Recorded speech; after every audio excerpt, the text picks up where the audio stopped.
نہیں اینجلا، محبت تمہارے بس کی بات نہیں۔ مجھے یہ تسلی ہے کہ تم اس مقدس جذبے سے محروم ہو، لیکن کانٹوں میں الجھنے سے فائدہ نہیں ہے۔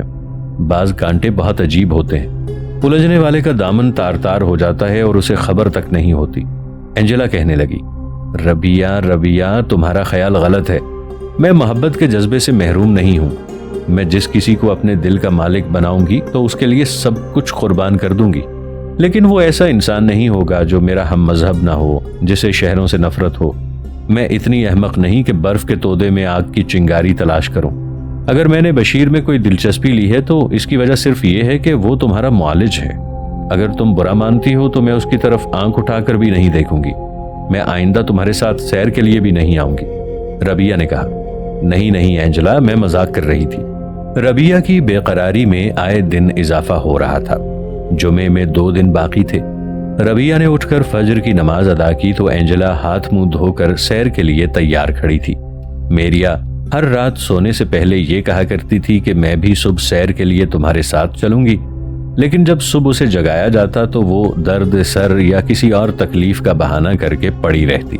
تاہم جانے سے پہلے وہ اینجلا کو یہ ہدایت ضرور کرتی کہ بیٹی بہت دور نہ جانا، یہ لوگ بہت خطرناک ہیں۔ آج بھی ربیہ اور اینجلا نے اتمام حجت کے لیے اسے جگایا، لیکن جب وہ اٹھنے کی بجائے کروٹ بدل کر پھر سو رہی تو اینجلا نے اپنے دل میں ایک طرح کی خوشی محسوس کرتے ہوئے کہا، چلو ربیہ، آج ہم وادی عبور کر کے اس پہاڑی پر چڑھیں گی۔ یہ پہاڑی وہی تھی جہاں بشیر عام طور پر سیر کے لیے جایا کرتا تھا۔ وادی کے گھنے درختوں میں سے گزرنے اور ندی عبور کرنے کے بعد پہاڑی کی چڑھائی میں ربیہ اینجلا کی تیز رفتاری کا ساتھ نہ دے سکی۔ اس نے قریباً 1/3 بلندی پر پہنچ کر کہا، اینجلا میں تھک گئی ہوں، اگر تمہیں شوق ہے تو تم اوپر تک ہو آؤ۔ میرے پاؤں میں بھی ابھی درد ہے، میں یہاں بیٹھ کر تمہارا انتظار کرتی ہوں۔ بہت اچھا، میں ابھی آ جاؤں گی۔ اینجلا یہ کہہ کر بھاگتی ہوئی پہاڑی پر چڑھنے لگی۔ اس نے راستے میں بشیر کو نہیں دیکھا تھا اور اسے یہ امید تھی کہ وہ اس وقت پہاڑی کی چوٹی پر موجود ہوگا۔ ہر قدم کے ساتھ اس کے دل کی دھڑکنوں میں اضافہ ہو رہا تھا۔ ربیہ ایک پتھر پر بیٹھ کر دیر تک اینجلا کی طرف دیکھتی رہی۔ جب وہ اس کی نگاہوں سے اوجھل ہو گئی تو وہ نیچے وادی کا دلکش منظر دیکھنے لگی۔ اچانک اسے اپنے دائیں ہاتھ کچھ فاصلے پر ایک سوار دکھائی دیا۔ گھوڑا اپنی مرضی سے آہستہ آہستہ چل رہا تھا اور سوار بلند آواز سے عربی زبان کا ایک گیت گا رہا تھا۔ سوار کی سفید قبا دیکھ کر ربیہ کا دل دھڑکنے لگا اور وہ ایک لمحہ سوچنے کے بعد وادی کی طرف چل پڑی۔ اسے یہ خدشہ تھا کہ اگر سوار ندی کے کنارے پہنچ گیا تو وہ اس کا راستہ نہیں روک سکے گی۔ اس نے کچھ فاصلہ معمولی رفتار سے طے کیا، لیکن درختوں کے قریب پہنچ کر وہ تیزی سے بھاگنے لگی اور ندی کے قریب پہنچ کر پگڈنڈی کے کنارے ایک درخت کے نیچے کھڑی ہو گئی۔ جوں جوں سوار کی آواز نزدیک سنائی دے رہی تھی، اس کے دل کی دھڑکن میں اضافہ ہو رہا تھا۔ جب سوار بالکل قریب آ گیا تو ربیہ نے چاہا کہ درخت کی اوٹ سے نکل کر پگڈنڈی پر کھڑی ہو جائے، لیکن اس کی ہمت نے ساتھ نہ دیا اور وہ درخت کی اوٹ سے نکل کر پگڈنڈی کی طرف دیکھنے لگی۔ اس کا خیال صحیح نکلا، یہ سوار بدر بن مغیرہ کے سوا کوئی دوسرا نہ تھا۔ اس کے سر پر خود کی بجائے سفید امامہ تھا۔ باوجود اس بات کے کہ سرحدی عقاب اس کی طرف متوجہ نہیں تھا، ربیہ اسے ایک نظر سے زیادہ نہ دیکھ سکی۔ حیا، پریشانی اور احساس سے مرعوبیت کے باعث وہ ایک لمحے کے لیے کوئی فیصلہ نہ کر سکی، لیکن جب وہ گزر گیا تو وہ کوتاہی کے فرض کے احساس سے چونک اٹھی۔ اس نے اپنے دل میں کہا، شاید ایسا موقع پھر نہ ملے۔ جمعے میں صرف 2 دن باقی ہیں۔ ٹھہریے، اس نے جلدی سے پگڈنڈی کی طرف بڑھتے ہوئے کہا، لیکن شرم و حیا میں ڈوبی ہوئی خفیف سی آواز بدر بن مغیرہ کے کانوں تک نہ پہنچ سکی۔ وہ چند گز آگے جا چکا تھا۔ وہ زمین جس نے ایک لمحہ پیشتر ربیہ کے پاؤں پکڑ رکھے تھے اب اسے ندی کی طرف دھکیل رہی تھی۔ وہ ندی کی طرف بڑھی، ہر قدم پر اس کی رفتار تیز ہو رہی تھی، یہاں تک کہ وہ بھاگنے لگی۔ ٹھہریے، ٹھہریے، رفتار کے ساتھ ربیہ کی آواز بھی بلند ہوتی گئی۔ سوار نے مڑ کر دیکھا اور گھوڑے کی باگ کھینچ لی۔ ربیہ کا چہرہ حیا سے تمتما اٹھا اور اس کے پاؤں پھر ایک بار زمین سے پیوست ہو کر رہ گئے۔ بدر نے قدرے حیران ہو کر کہا، آپ اکیلی؟ ربیہ فوراً کوئی جواب نہ دے سکی۔ بدر اپنا نیزہ زمین پر گاڑ کر گھوڑے سے اترا اور قدرے توقف کے بعد بولا، آپ پریشان ہیں، آپ نے مجھے آواز دی تھی۔ ربیہ نے جھجکتے ہوئے سر اٹھا کر اس کی طرف دیکھا۔ بدر کی مسکراہٹ میں تشویش، ہمدردی اور شفقت پا کر وہ آہستہ آہستہ قدم اٹھاتی ہوئی آگے بڑھی۔ اس نے گھٹی ہوئی آواز میں کہا، میں آپ سے کچھ کہنا چاہتی تھی۔ کہیے۔ بدر نے پہلی بار غور سے اس کی طرف دیکھا۔ وہ صحت، شباب، حسن اور پاکیزگی کا پیکر مجسم تھی، اور اس کے چہرے پر حیا کی سرخ و سفید لہریں بدر بن مغیرہ کو متاثر کیے بغیر نہ رہ سکیں۔ آپ مجھ سے کچھ کہنا چاہتی تھیں؟ بدر بن مغیرہ نے سوال کیا۔ ربیہ کی آنکھیں، جن میں محبت اور اطاعت کے سمندر بند تھے، آہستہ آہستہ اوپر اٹھیں۔ اس نے کہا، میں اینجلا کے ساتھ سیر کے لیے آئی تھی، وہ اس پہاڑی پر چڑھ گئی ہے۔ بدر نے کہا، آپ پریشان نہ ہوں، یہاں اسے کوئی خطرہ نہیں ہے۔ میں اس کے لیے پریشان نہیں ہوں، میں آپ سے یہ کہنا چاہتی تھی کہ آپ کا یہ قلعہ سرحد کے بالکل قریب ہے۔ اگر نصرانیوں کو خبر ہو گئی کہ آپ یہاں رہتے ہیں تو… بدر بن مغیرہ کہنے لگا، آپ فکر نہ کریں، ہم اپنے مہمانوں کی حفاظت کرنا جانتے ہیں۔ نہیں، میرا مطلب یہ نہیں، مجھے آپ کے متعلق تشویش ہے۔ آپ اندلس کے مسلمانوں کی آخری امید ہیں۔ اگر نصرانیوں کو پتہ چل گیا کہ آپ یہاں رہتے ہیں تو مجھے ڈر ہے کہ… بدر بن مغیرہ کہنے لگا، آپ میری فکر نہ کریں، میں نصرانیوں کو کئی بار سبق دے چکا ہوں۔ ربیہ نے کہا، تاہم مختصر سی فوج کے ساتھ آپ کا اس غیر محفوظ قلعے میں رہنا خطرے سے خالی نہیں ہے، آپ کی جان بہت قیمتی ہے۔ ناظرین، آگے بڑھنے سے پہلے کامنٹ سیکشن میں ہمیں اپنی آراء سے ضرور آگاہ کیجیے گا کہ آپ کو ہماری یہ سیریز کیسی لگ رہی ہے۔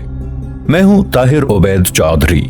آئندہ آنے والی اقساط سے باخبر رہنے کے لیے ہمارے چینل کو سبسکرائب کر لیں اور ساتھ موجود بیل آئیکن کو ضرور کلک کر لیں۔ شکریہ۔ مجھے ڈر ہے کہ ہمارا نوکر واپس جا کر یہ نہ بتا دے کہ آپ جنگل کی بجائے یہاں رہتے ہیں۔ بدر بن مغیرہ کہنے لگا، آپ کے والد نے تو مجھے یہ بتایا تھا کہ وہ بہت قابل اعتماد آدمی ہے۔ ربیہ نے پریشان سا ہو کر کہا، میرے والد بہت خوش اعتقاد ہیں، ممکن ہے کہ ہمارا نوکر راستے میں پکڑا گیا ہو اور اس نے لالچ میں آ کر یا دھمکی سے مروب ہو کر انہیں سب کچھ بتا دیا ہو۔ ایسے معاملات میں احتیاط ضروری ہے۔ ربیہ کے لہجے میں نصیحت سے زیادہ التجا تھی۔ ایک مسلمان لڑکی کی تشویش اور ہمدردی بدر کی توقع کے خلاف نہیں تھی۔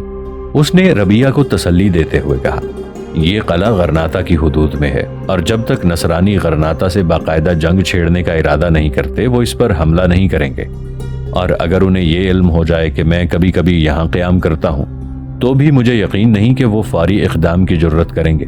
اگر آپ کو اپنے متعلق پریشانی ہے تو بھی میں آپ کو یقین دلا سکتا ہوں کہ ہسپانیہ کے مسلمانوں کا خون اس قدر منجمد نہیں ہوا کہ وہ اپنے مہمانوں کی حفاظت نہ کر سکیں۔ جب تک آپ لوگ غرناطہ نہیں پہنچ جاتے میرے سپاہی آپ کی حفاظت کریں گے۔ ربیہ نے مضطرب سی ہو کر کہا، آپ نے مجھے غلط سمجھا، مجھے اپنے متعلق کوئی پریشانی نہیں ہے، میں صرف آپ کے متعلق سوچ رہی تھی، اور صرف میں ہی نہیں، قسطلہ بلکہ اندلس کی ہر مسلمان لڑکی صبح شام سرحدی عقاب کی سلامتی کی دعائیں مانگتی ہے۔ آپ اس بد نصیب قوم کا آخری سہارا ہیں۔ ربیہ کی آواز رک گئی اور اس کی حسین آنکھوں میں آنسو لرزنے لگے۔ بدر بن مغیرہ نے قدرے متاثر ہو کر کہا، قوم کی بیٹیوں کو ایسے خدشات کا اظہار نہیں کرنا چاہیے جو مردوں کو عافیت پسند بنا دیتے ہیں، تاہم میں آپ کی ہمدردی کا شکریہ ادا کرتا ہوں۔ یہ کہتے ہوئے بدر بن مغیرہ نے گھوڑے کی رکاب میں پاؤں رکھ دیا، لیکن ربیہ نے جلدی سے کہا، ٹھہریے۔ بدر نے رکاب سے پاؤں نکالتے ہوئے کہا، شاید میں آپ کو تسلی نہیں دے سکا۔ دیکھیے، نصرانیوں کا کوئی حملہ میرے لیے غیر متوقع نہیں ہو سکتا، وہ کسی محاذ پر مجھے سویا ہوا نہیں پائیں گے۔ یہ قلعہ اتنا غیر محفوظ نہیں جتنا آپ خیال کرتی ہیں۔ ربیہ نے قدرے تأمل کے بعد کہا، آپ خوابوں پر یقین رکھتے ہیں؟ ہاں، میں بعض خوابوں کی حقیقت سے انکار نہیں کرتا۔ میں نے بچپن میں اپنے والد کے متعلق ایک خواب دیکھا تھا اور وہ صحیح ثابت ہوا، لیکن اس کے بعد میں نے اپنے ہر خواب کی تعبیر اپنی تلوار سے لکھی ہے۔ اگر آپ نے میرے متعلق کوئی خواب دیکھا ہے تو اس کی تعبیر کے لیے بھی میں اپنی تلوار پر بھروسہ کروں گا۔ ربیہ نے پر امید ہو کر کہا، مجھے آپ کی تلوار پر بھروسہ ہے، اندلس کے ہر مسلمان کو آپ کی تلوار پر بھروسہ ہے، اور میں نے جو خواب دیکھا ہے اس کی تعبیر صرف آپ کی تلوار سے لکھی جا سکتی ہے۔ میں نے خواب میں دیکھا ہے کہ دشمنوں نے اچانک آپ کے قلعے پر حملہ کر دیا ہے۔ آپ کے سپاہیوں کے مقابلے میں ان کی تعداد بہت زیادہ ہے۔ میں رات کی تاریکی میں قلعے کے اندر اور باہر خوفناک نعرے سن رہی تھی۔ مجھے ایسا محسوس ہوتا تھا کہ وہ قلعے کی دیوار توڑ کر اندر داخل ہو چکے ہیں۔ خوف کے باعث میری آنکھ کھل گئی۔ ہو سکتا ہے کہ یہ خواب میری توہمات کا نتیجہ ہو، لیکن آپ سے اس کا ذکر کیے بغیر مجھے چین نہیں آ سکتا تھا۔ بدر بن مغیرہ نے کہا، میں آپ کا شکر گزار ہوں۔ اگر آپ کا خواب صحیح ہو تو آپ انشاءاللہ قلعے کے اندر ان کے نعرے سننے کی بجائے قلعے سے باہر ان کی چیخیں سنیں گی۔ ربیہ نے دبی زبان سے آمین کہا اور اس کا مغموم چہرہ مسرت سے چمکنے لگا۔ بدر بن مغیرہ نے کہا، اس خواب کی تعبیر کے لیے شاید آپ کا چند دن اور یہاں ٹھہرنا ضروری ہو۔ میں آپ کے والد سے کہوں گا شاید وہ چند دن اور سفر کا ارادہ ملتوی کرنے پر رضامند ہو جائیں۔ ربیہ نے خوشگوار دھڑکنیں محسوس کرتے ہوئے اپنے دل میں کہا، آپ کی یہ عنایت شاید میرے کسی اور خواب کی تعبیر ہے۔ بدر بن مغیرہ نے رکاب میں پاؤں رکھتے ہوئے کہا، آپ شاید اپنی بہن کا انتظار کریں گی، میں جاتا ہوں۔ بدر نے گھوڑے پر بیٹھ کر اپنا نیزہ تھام لیا۔ ربیہ نے جھجکتے ہوئے کہا، مجھے ڈر ہے کہ آپ میری باتوں کو کہیں مذاق نہ سمجھ لیں۔ میری سوتیلی ماں اینجلا اور میرا والد بھی میری باتوں پر ہنسا کرتے ہیں۔ خدا کے لیے ان سے میرے خواب کا ذکر نہ کیجیے گا، شاید آپ کو تسلی دینے کے لیے الفاظ کافی نہ ہوں۔ بدر نے یہ کہتے ہوئے ادھر ادھر دیکھنے کے بعد چند بار سیٹی بجائی۔ اس کے جواب میں آس پاس کے گھنے درختوں میں چھپے ہوئے چند پہرے دار اس کے گرد جمع ہو گئے۔ بدر نے ایک شخص سے مخاطب ہو کر کہا، سلیمان، تم ابھی جنگل کی طرف روانہ ہو جاؤ۔ میں آج شام سے پہلے اپنی آدھی فوج کو اس پہاڑ کے عقب میں جمع دیکھنا چاہتا ہوں۔ قلعے کے سپاہیوں میں سے کسی کو ان کی آمد کی خبر نہیں ہونی چاہیے۔ بدر بن مغیرہ کا ہاتھ کا اشارہ پا کر پہرے دار جس طرح درختوں کی آڑ سے نمودار ہوئے تھے اسی طرح غائب ہو گئے۔ اس نے مسکراتے ہوئے ربیہ کی طرف دیکھا اور کہا، اب آپ کو اطمینان ہے؟ جب تک آپ یہاں ہیں میری آدھی فوج اس قلعے کے گرد پہرا دے گی۔ ربیہ نے اضطراری طور پر آگے بڑھ کر اس کے گھوڑے کی باگ پکڑتے ہوئے کہا، خدا کے لیے یہ نہ سمجھیے کہ مجھے اپنا خوف ہے، میرا اضطراب صرف آپ کے لیے ہے۔ آپ قوم کی پونجی ہیں، آپ اندلس کے مسلمانوں کا سرمایہ حیات ہیں۔ کاش میں آپ کو اپنے خواب سے متاثر کرنے کی بجائے کچھ اور کر سکتی۔ کاش میں ان سرفروشوں میں سے ایک ہوتی جو آپ کے دروازے پر پہرا دیتے ہیں، لیکن میں صرف ایک توہم پرست لڑکی ہوں جس کے پاس آپ کے لیے خوابوں اور دعاؤں کے سوا کچھ نہیں۔ ربیہ کی آواز بیٹھ گئی، اس کی آنکھوں میں آنسو امڑ آئے۔ بدر بن مغیرہ کے لیے دیر تک یہ فیصلہ کرنا مشکل تھا کہ اسے کیا کہنا چاہیے۔ انتہائی سادگی، عجز اور انکسار کے باوجود ربیہ کے چہرے پر ایک ایسی متانت، سنجیدگی اور وقار تھا کہ بدر بن مغیرہ متاثر ہوئے بغیر نہ رہ سکا۔ اس نے نادم سا ہو کر کہا، مجھے افسوس ہے کہ آپ کو میرے الفاظ سے صدمہ پہنچا۔ میرا مقصد یہ نہیں تھا، میں آپ کا شکر گزار ہوں۔ اچھا، خدا حافظ۔ ربیہ گھوڑے کی باگ چھوڑ کر ایک طرف ہٹ گئی۔ بدر نے گھوڑے کو ایڑ لگا کر ندی میں ڈال دیا۔ ربیہ اس کی طرف دیکھتے ہوئے بار بار خدا حافظ، خدا حافظ کہہ رہی تھی۔ اینجلا ربیہ کو راستے میں چھوڑ کر پہاڑی کی چوٹی پر پہنچی تو بشیر بن حسن اسے سامنے چند قدم کے فاصلے پر نیچے اترتا دکھائی دیا۔ وہ سانس درست کرنے کے لیے ایک پتھر پر بیٹھ گئی۔ جب بشیر قریب آیا تو وہ رومال سے اپنے چہرے کا پسینہ پونچھتے ہوئے اٹھ کھڑی ہوئی۔ بشیر نے اچانک اس کی طرف دیکھا تو چند قدم کے فاصلے پر رک گیا، پھر کچھ سوچ کر آہستہ آہستہ قدم اٹھاتا ہوا اس کی طرف بڑھا۔ بشیر نے کہا، آج آپ اکیلی آ گئیں؟ اینجلا نے جواب دیا، ربیہ میرے ساتھ تھی، وہ نیچے رہ گئی ہے۔ میں اس پہاڑ کی چوٹی پر پہنچنا چاہتی تھی، مجھے امید نہیں تھی کہ آپ یہاں ہوں گے، یہ چڑھائی بہت دشوار تھی۔ آپ نے بہت ہمت کی۔ بشیر کے الفاظ میں ایک روکھا پن تھا اور اینجلا محسوس کیے بغیر نہ رہ سکی۔ تاہم اس نے جھجکتے ہوئے کہا، میری ہمت یہاں تک پہنچ کر جواب دے چکی ہے۔ یہ بھی خوش قسمتی ہے کہ آپ مل گئے۔